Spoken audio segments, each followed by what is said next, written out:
ज्या दिवशी 9 तारखेची घटना घडली त्या दिवशी गणेश मुंडे नावाचा पीआय मस्साजोगला काय करीत होता? त्याची ड्युटी होती, तो तिथं का आला? ह्याच्या मोबाईलवरून त्याचे सीडीआर काढा, त्याचं लोकेशन काढा, कळल का नाही का आला?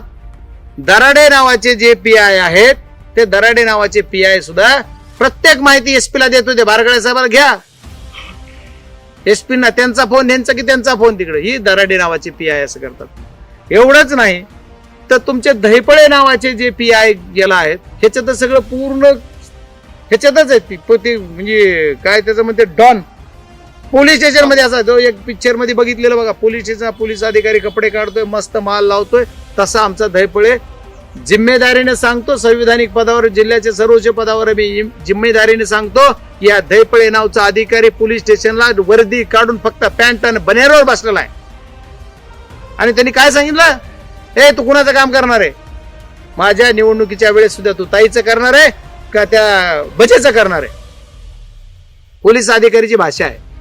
ह्याच्या सर्वांच्या गोष्टी सुद्धा त्यांनी बसलाय का नाही त्यावेळेच आता फुटेज इतक्या दिवसाचा मिळेल का नाही माहित नाही, पण तसं जर बघितलं तर कळल. मग हे जी आणि बांगर आता जी इथं गेवराईला जी प्रकार करतायत ते, मग हे सगळे अधिकारी यांच्या सर्वांच्या सीडीआर काढा.